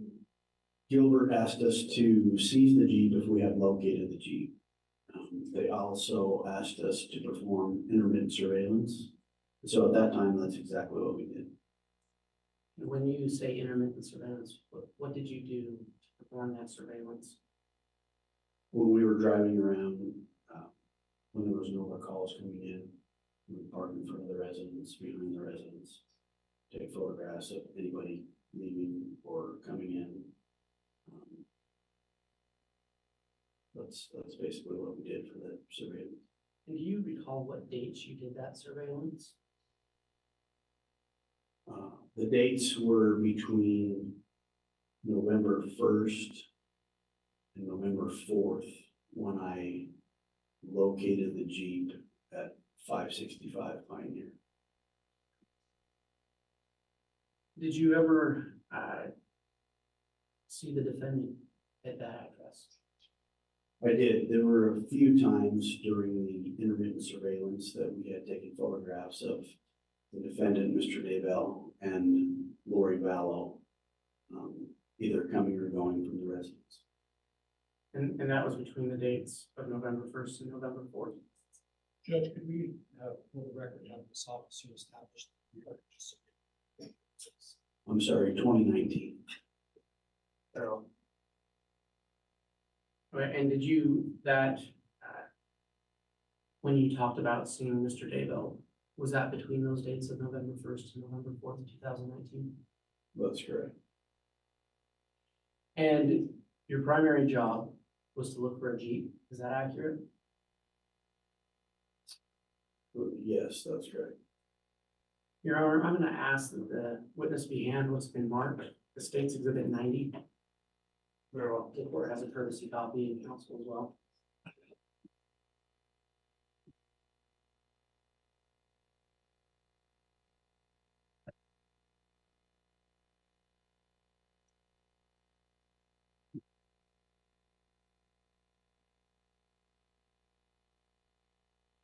Mr. Wood, to be clear, it sounded like you said 90, this is 9A.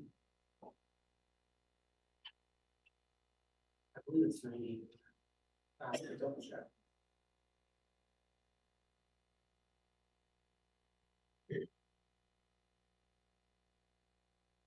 I just see the exhibit, so I can confirm my words. It's okay. You're correct, Honor, 9A, Thank you. and that would be exhibits 9A through 90.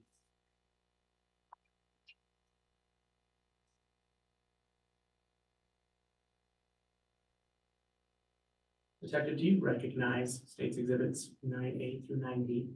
Yes, I do. What do they purport to be? That is the Jeep that I had seized, parked in the parking lot just outside of 565 Pioneer. And were these pictures taken at the location of 565 Pioneer? No, these photographs are taken at our impound lot at the police department. Did you take these pictures? I did not. But do you recognize these images as true and accurate representations of the Jeep you seized from 565 Pioneer Drive? Yes. Your Honor, I'd ask the state's exhibits 9A through D be entered into evidence. Any objection from the defense? Judge, I'd like to move on to your immediate action on the foundation. All right, you can order or ask foundational questions, Mr. Pryor. Officer Hermosillo, thank you. You mentioned that you were doing surveillance on the Jeep, is that correct? That's correct. Did you have an occasion to get close to the Jeep during that surveillance? We hadn't located the Jeep during that surveillance. I located the Jeep on November 4th, 2019, and that's when I had it impounded. Okay, and at the time of being impounded, did you have the occasion to go through the Jeep and observe the Jeep enter? Or were you relying just on the photographs taken in the Jeep? Do you understand my question? No, sir, can you I'll repeat it? rephrase that. Did you have a personal occasion to go through the inside of that Jeep and observe the contents within the Jeep? Your Honor, I think that goes beyond the scope of this specific exhibit. I guess the issue, Mr. Wood, is he indicated he did not take these photographs, and some of the exhibits also contain photographs of the interior of the Jeep, so I think it's proper for dire negative objection. Thank you. May I continue, Judge? Yes. Officer, all I'm trying to establish is I don't want you to be able to testify that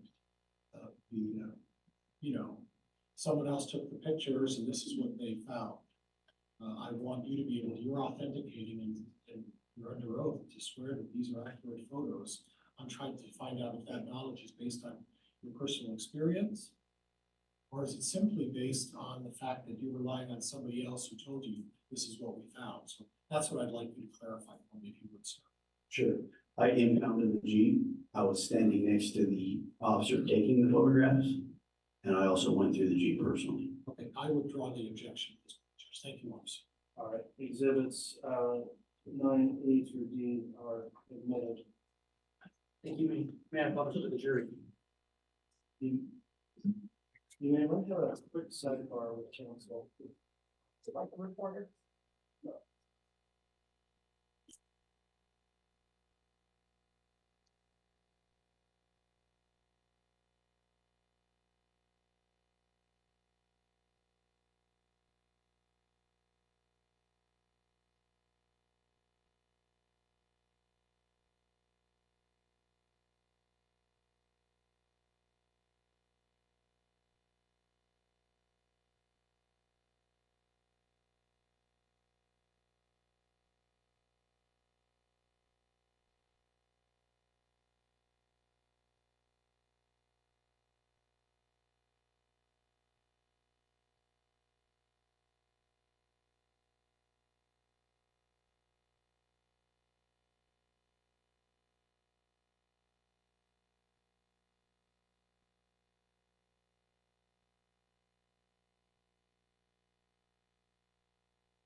All right, Mr. Wood, if you'd like to proceed with publishing the court's instructions there on the sidebar, then you may publish any or all of the photos. Thank you, Your Honor, and if I could have access to the album.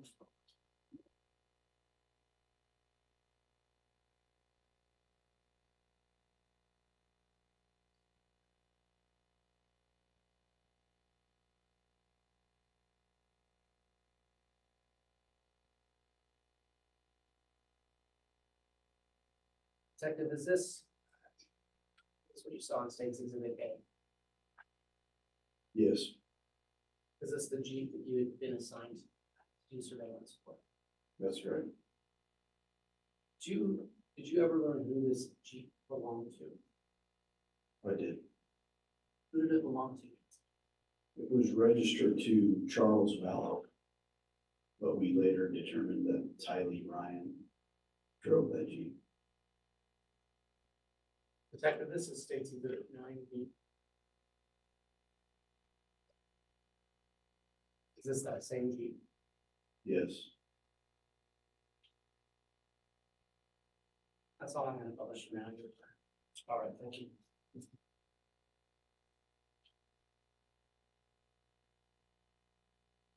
Detective, while you were doing your surveillance, you testified that you had occasion to see the defendant, Lori Vallow. Did you ever see children with her? No, we didn't. Did you ever see anybody else with them? No. That's good.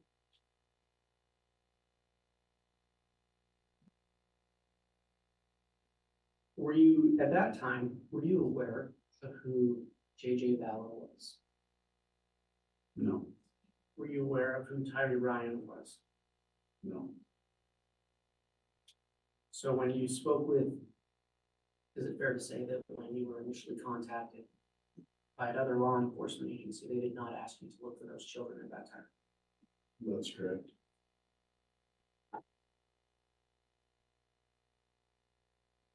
Detective, did your role in this investigation change after that? It did. When did that happen? After I had seized the Jeep November 4th, 2019, I contacted Gilbert Police and let them know I had the Jeep. Gilbert Police Department flew to Rexburg with a few of their detectives and a few of their crime analysts to go through the Jeep and serve a warrant on the Jeep. They were looking for the infotainment center, which is the middle of the Jeep console. It has the GPS locations, things of that nature, and they wanted the information extracted. So when they were up here on November 18th, 2019, they asked me and the other detectives if, during our intermittent surveillance, if we had seen any children. And we told them we hadn't. They stated that that JJ's grandmother. Judge, I'm gonna object. I'm trying to be somewhat open-minded about foundation, but I'm gonna object. I'll ask a question, Your Honor. Go ahead, thanks. So you did have further contact with law enforcement from Arizona? Correct. And which law enforcement agency was that? Gilbert Police Department. And was it Gilbert Police Department that was looking for that Jeep? Yes, it was. When you followed up with them about the Jeep, did they give you any other information about their case? They did. Did any of that information regard children? Yes, it did. What were you told by Gilbert Police? Judge, objection, hearsay. Coming in for the effect on the listener, Your Honor? Judge, could we approach? No, give me a moment to make a ruling on that. I'll instruct the witness can answer the question, but for only the purpose of effect on the listener, if you can clarify that with your witness, Mr. Wood. And any objections overruled. Detective, based on your conversation with Gilbert Police, did you take any action regarding any children involved in this case? Yes, we did. And for the purpose of what you did, what information were you given that you needed to look up on? We were informed through their investigation that JJ Vallow's grandmother was concerned for his safety. Judge, and again, I'm gonna object at this point, to renew my objection. That's going beyond. I'll also sustain that as bringing up your statement, Mr. Wood. Okay. Based on your conversation with Gilbert Police, what was the next step you took in your investigation? we were requested to do a welfare check on JJ Bello from the Gilbert Police Department. Detective, had you ever met JJ Ballot? No, Were you provided any identifying information as to his age or where he might be?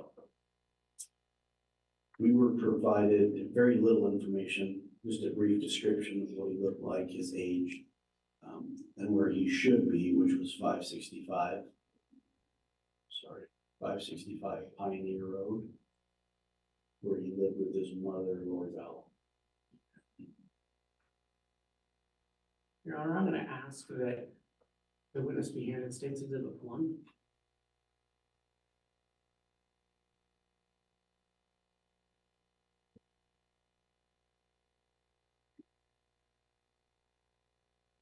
Judge, I'm gonna stipulate to the admission of State's Exhibit 1.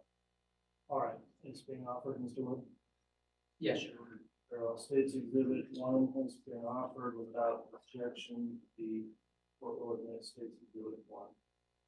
And Your Honor, with that stipulation, I'd actually ask that the witness be handed State's Exhibit 2 and State's Exhibit 3 as well.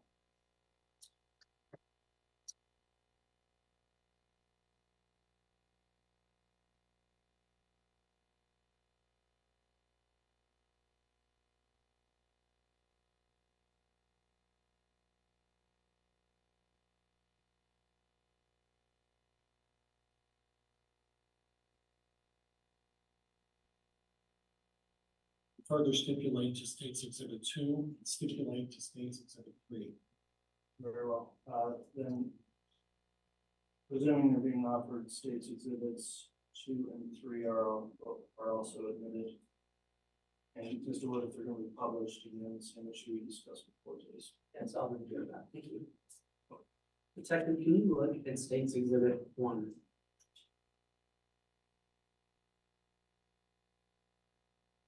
Okay. What is State's Exhibit 1? That is a birth certificate out of the state of Louisiana. Your Honor, where this is admitted, may I publish? Yeah.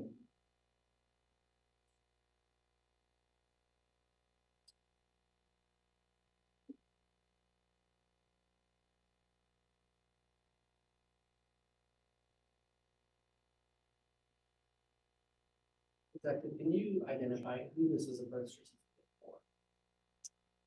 The name on my birth certificate is Kanan Todd Trahan, What is the birth date?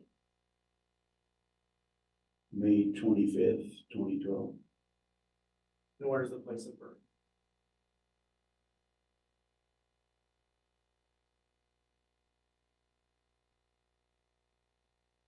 Lake Charles, Louisiana.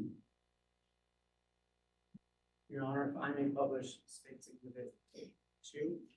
You know, Detective, I'm gonna ask you to turn to the second page of State's Exhibit 2.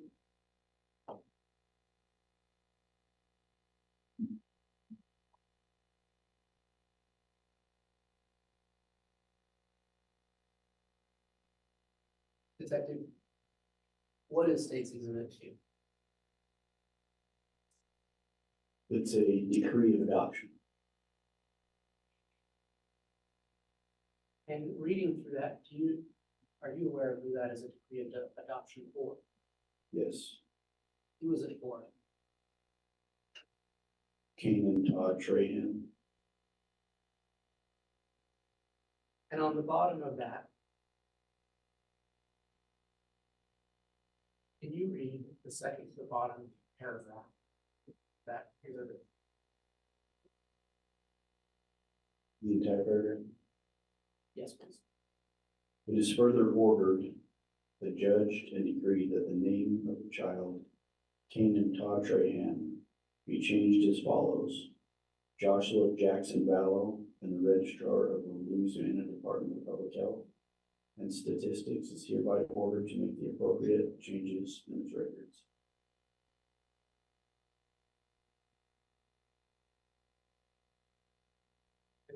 May I publish State's Exhibit 3 now? yes.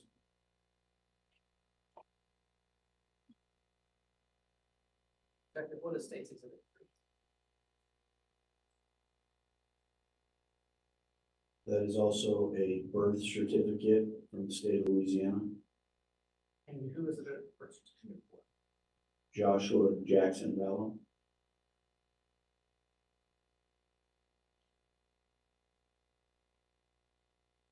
Detective, in the course of your investigation. In the course of your investigation, have you learned what Joshua Jackson or JJ Vallow looked like? Yes, Have you seen pictures of him? yes, I have. Were you able to access pictures of him from iCloud accounts associated with his mother? Yes, Your Honor, I asked that the witness be handed State's Exhibit 4.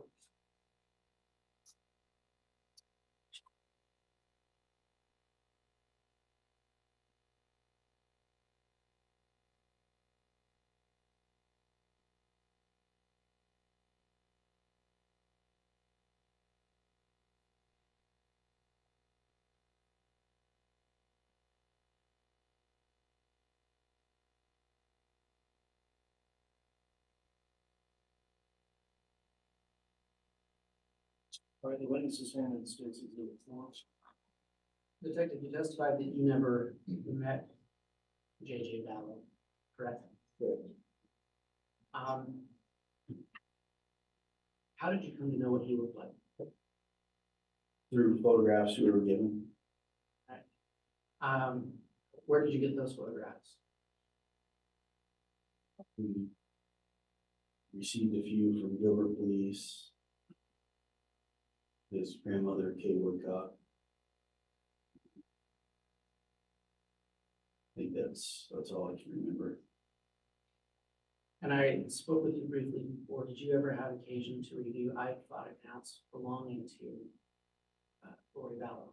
Yes, we did. And on those iCloud accounts, did you find other pictures of JJ Vallow? Yes, we did. And did you find videos of JJ Vallow? Yes. Based on your investigation, what does Exhibit 4 purport to be? Photograph of J.J. Vallow. And you didn't take this picture, correct? Correct. But you recognize that individual as Joshua or JJ Vallow? Yes. Your Honor, for demonstrative purposes, the state would move to admit State's Exhibit 4. Any objection? Judge, there's a little bit of foundation that I want to iron on. So what's the source of that picture? Where did Lori's iCloud, Lori for Style, iCloud.com. Judge, can we approach just briefly on this issue?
Based on our sidebar with counsel, I understand the defense does not have an objection at this point to Exhibit 4 being submitted. Is that correct, Mr. Pryor? Yes, Your Honor. All right, Exhibit 4 then is submitted. Your Honor, may I publish to the jury? Yeah.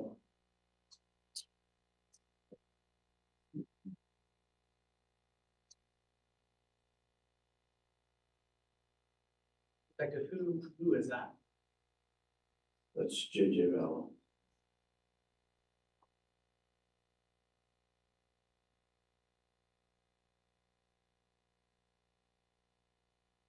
Detective, you were talking about receiving a request to do a welfare check, correct? That's correct.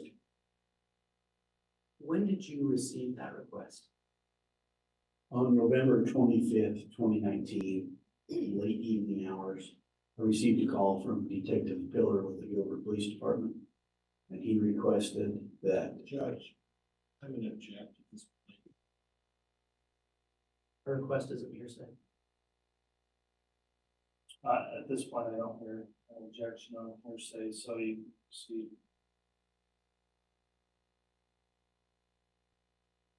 Go ahead and repeat the question, please. What did you do in response to that request? On November 25th, 2019, I received a call from Detective Pillar at the Gilbert Police Department. He requested that I do a welfare check on JJ Vallow the next morning because he wasn't able to get a hold of JJ or. That was sustained as hearsay. Did you do a welfare check for JJ Vallow? We did. What date did you do that? November 26th, 2019. How did you go about doing that? On that morning of November 26th, 2019, myself and Detective Daybell went to Lori Vallow's residence where we presumed JJ was at. She lived at 565 Pioneer, apartment 175. As we approached, expecting to speak with Lori, we noticed the defendant, Chad Daybell, and Alex Cox unloading a pickup truck near the garage area. And at this point, were you aware of who Chad Daybell was? Yes. How would you learn about him? Through our investigation with Gilbert and communicating with Gilbert Police Department. And so you recognized who he was? Correct. And at that time, were you aware who Alex Cox was? Yes, we were. So after you saw them, what did you do next?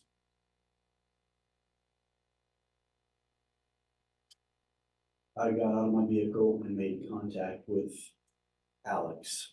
He was standing at the driver's side of his pickup truck, and the defendant Daybell was on the passenger side. I asked Alex if Lori Vallow was home, and he stated that she wasn't home. I asked Alex if JJ was home, that we were there to do a welfare check. And at that point, Alex got a surprised, frightened look on his face, looked over at across the pickup at the defendant Daybell. The defendant Daybell then looked back at Alex, and initially, neither one of them answered my question. After they didn't answer your question, what did you do? I asked them again if JJ was home, and Alex Cox finally answered and stated that JJ was with his grandmother in Louisiana. When you were given that information, did it cause you any concern? It did, because I informed Alex that it was highly unlikely because his grandmother. Judge, I'm gonna object at this point, whatever you need to do. I'll sustain that. Your Honor, I think the defendant's about to testify what he said to Alex Cox. Okay, that's not what I understood where it was going. You can ask the question, Mr. Wood. Detective, what did you say to Alex Cox? I informed Alex that it was unlikely because Kay. Judge, I'm gonna object. This is going to lead into hearsay. Your Honor, this is a statement by a declarant on the witness seat. It cannot be hearsay. Overruled, and it is permissible, so objection overruled. What did you say to Alex Cox? I informed Alex that it was unlikely that JJ was with his grandmother Kay because she was the one who called in the welfare check. And what was the response to that? There was no response initially. Alex again looked over at the defendant, Daybell, and they kind of both just looked at each other. And at that point, I asked Alex where I could find Lori Bell. And did he give you a location to find her? He stated that she was in apartment 107, which is the same apartment complex, just a few apartments down. What did you do at that point? At that point, I asked Alex if there was a way I could contact Lori and asked Alex for her cell phone number. And Alex told me that he didn't have her cell phone number. Were you aware at that point that Alex Cox and Lori Vallow were siblings? Yes, through our investigation with Gilbert, we knew that Alex Cox and Lori Vallow were extremely close. So when Alex told me he didn't have his sister's cell phone number, I assumed he was lying to me.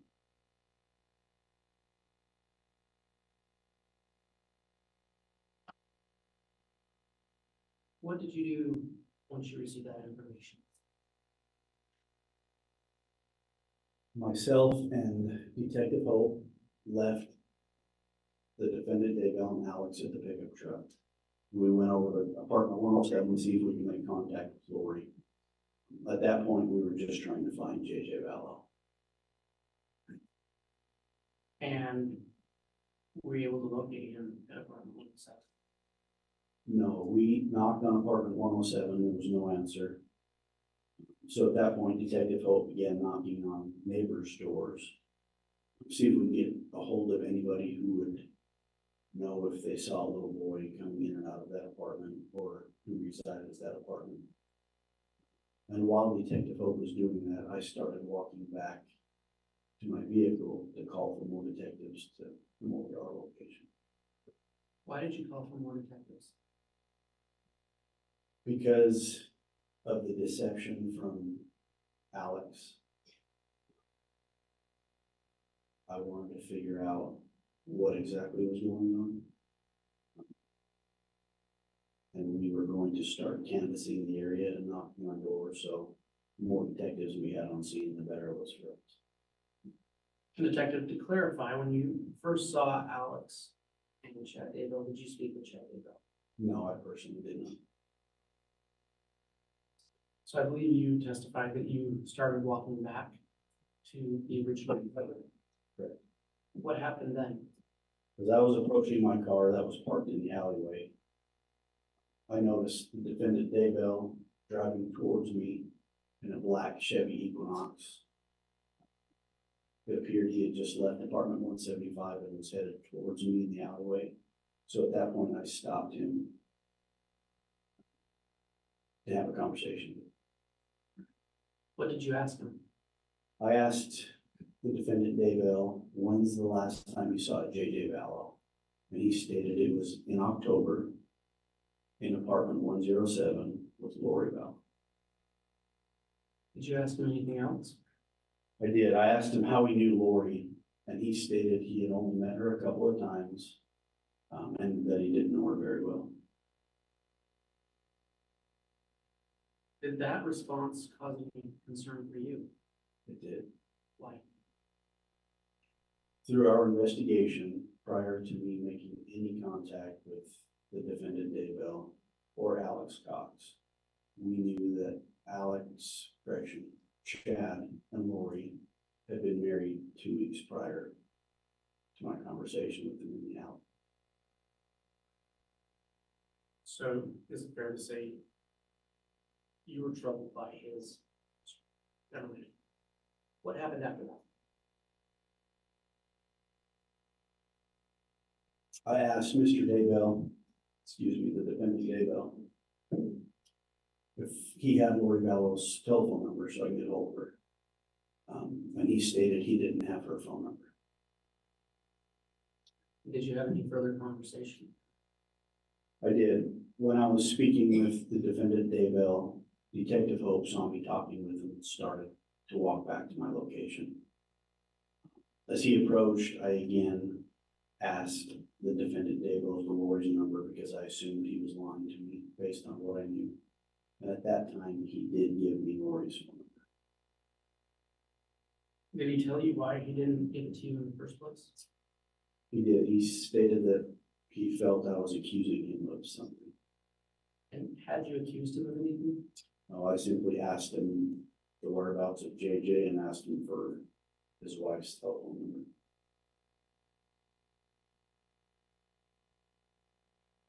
Detective, during this interaction, were you wearing a body cam? No, I wasn't. Why not?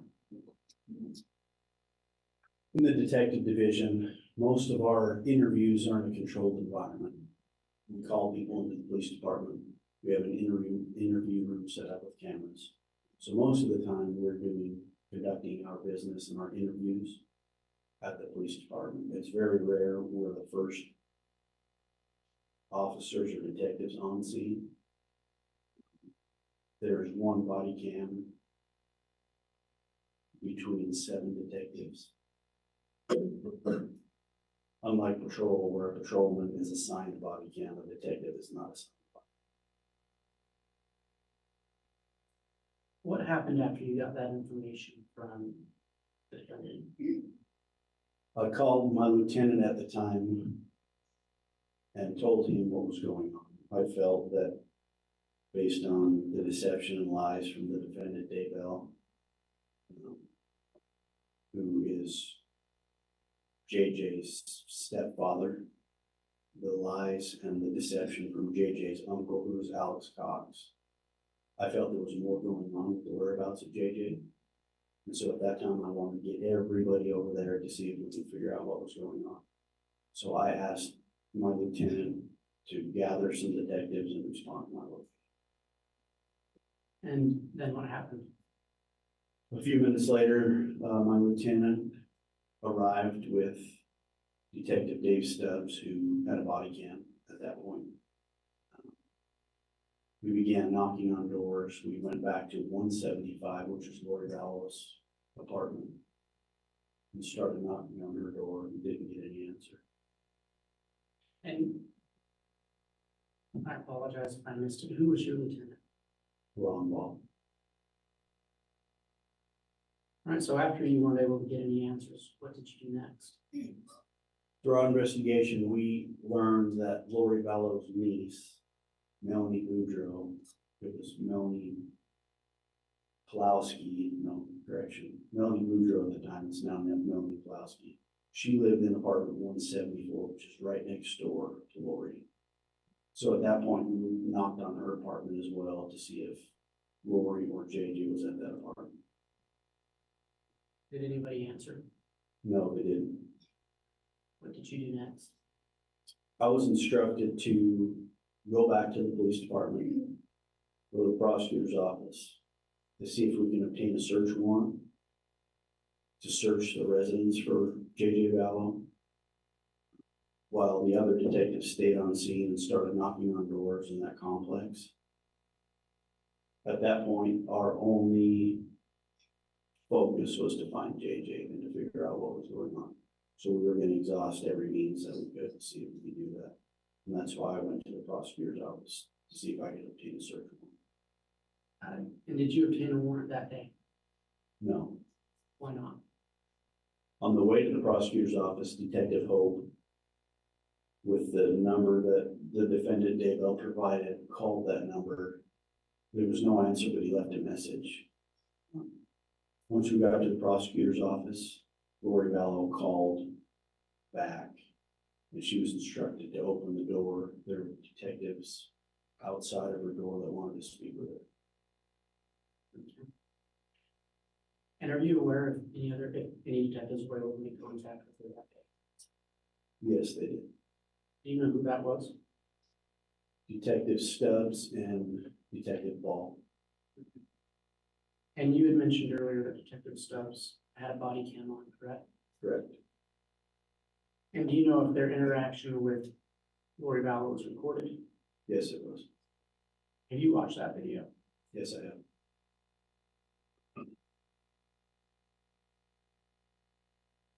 At that point in your investigation, what did you do? After, After Detectives Ball and Stubbs had spoken with Lori Vallow, what did you do? What did you do next? we were informed that JJ was with a family friend. Judge, I'm going to object if there's any comments. Sustain that. Detective, did you speak with Detectives Ball and Stubbs about their interaction with Lori that day? Yes, Did you speak with them that day? yes, Did you watch the body cam of their interaction with Lori Vallow that day? yes, I did. So you're aware of what she said to them? Correct. Based on what she said to them, what did you do next in your investigation? We attempted to locate the family friend to see if JJ was with her in Gilbert, Arizona. And do you know who that family friend was? Melanie Gibb, Were you able to contact her? I was not. Did you have any interaction with Arizona law enforcement day about contacting Melanie Gibb? I did. It was starting to get into the later hours of that evening. So I contacted Detective Pillar with Gilbert Police Department. And I had him go to Melanie Gibb's residence to see if JJ was there. Ultimately, we learned he was not there.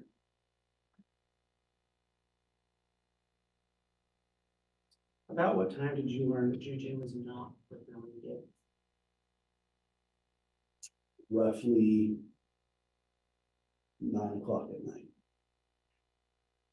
And what did you do when you found out that he was not there? I contacted Lieutenant Wall and let him know. And we agreed to meet at the prosecutor's office that next morning early to obtain search warrants for those apartments. Okay, and just for clarity of the record, which apartments are you talking about? Apartment 175, which belonged to Lori Vallow, 174, which belonged to Melanie Boudreaux, and apartment 107, because that's the last time JJ was seen based on the defendant Daybell's statements. Detective, were you able to obtain those warrants? Yes, we were. What did you do? Well, what day did you obtain those warrants? November 27th, 2019, in the early morning hours. And on that day, did you execute those warrants? We did. Let's talk about that. Where did you search first? We searched apartment 175 first. Was there a reason you searched there first? That was his address that we were given from Gilbert Police Department, and that's where his mother lived. What did you find in apartment 175? So initially, when we broke down the door, everything looked ordinary. There were couches, there were papers on the table, there was food in the refrigerator, food in the pantry. We went upstairs, there were beds, pictures. Everything seemed that people lived there. The thing that caught our attention was there were no clothes on the hanger in any of the closets. Zero clothes. Just a bunch of empty hangers hanging there like somebody took the clothes off and left. Did you locate JJ in that apartment? No. Did you see any evidence whatsoever to suggest that he had been living there? Yes, we did. There were a couple things. We located a child's Star Wars suitcase underneath a little crawl space under the stairs. It was mixed in with some, what I can best describe as 72-hour kits, and the kits had like flashlights, flares, water. The suitcase was mixed in with those. We also found an old prescription bottle prescribed to JJ of Risperidone. And there were miscellaneous photographs of JJ in the residence. And did you see any other evidence of any minor children? No. Crash. We did. When we first went inside, there were some scooters and a small child's, it looked like a small child's bike right on the porch. Okay. Did you seize anything from the home that day? We did, I seized the Resperdome and the suitcase.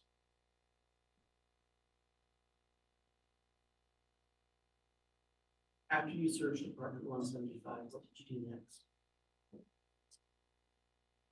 We searched 174, which was Melanie Boudreaux's apartment. Everything appeared normal in there. There were no signs of JJ or anything that he was even there. We also searched apartment 107, and that was completely vacant. There was nothing in apartment 107.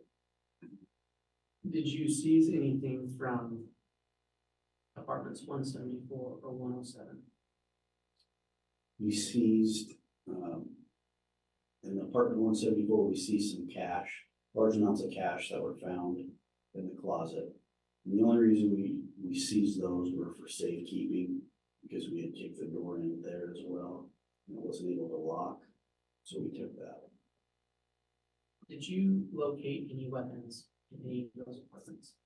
So in apartment 175, when we were searching the garage area, we located several different style weapons, handguns, rifles, various calibers, army knives, a lot of different weapons that were inside the garage. And why did you seize those? Again, for safekeeping, that apartment didn't lock. And so we took those so it wouldn't be stolen. Did you find any evidence that JJ Ballard had been in apartment 174? No, Did you find any evidence that JJ Ballard had been in apartment 107? No. Did you search any other building that day? we did. In apartment 175, we located a storage unit rental agreement contract. And on that storage unit contract was the name Lori Ryan. It had listed her as the tenant, and it listed the storage unit number as T52, and it gave an address of self-storage on Airport Road in Rexburg. So with that information, we were able to obtain a search warrant for that storage unit as well. And did you participate in the search of that storage unit? Yes, I did. What did you find there? There were a few bikes, children's bikes. There were boxes of winter clothing, some ice skates. There wasn't a lot in the storage unit. There was a personalized, like a family blanket, a big blanket with family photos that were kind of sewn onto the blanket. Those photos had JJ Vallow, Tylee Ryan, and their sibling Kobe Ryan. There were pictures of Lori Vallow. But other than that, there was nothing else really in the story.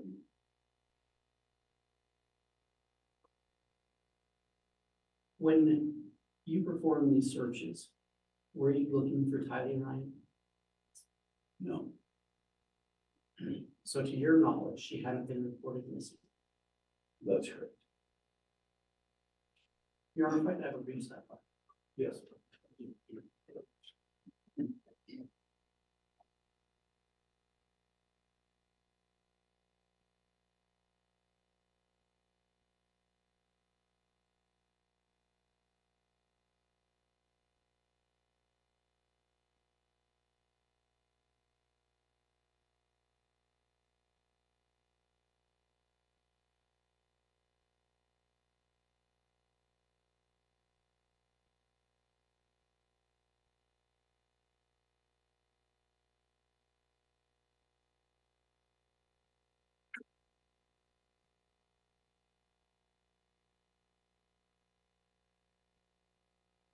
Mr. Wood, I understand this would be a good breaking point in his testimony for the lunch hours, is that correct? Yes, Your Honor. Okay, we're gonna go ahead and take our lunch recess at this time. Before we do that, again, I will just advise the jurors, please don't discuss the case amongst yourselves or with anyone else over the break. In addition, for those in the courtroom, we will be closing the courtroom, I believe, during the lunch break. So things you have in here will need to go with you. We'll reopen upon the conclusion of the lunch break, and we'll still be under the court's governing order for courtroom conduct when we return. So thank you everyone for complying with that. With that in mind, we'll go and take our lunch recess now. All rise.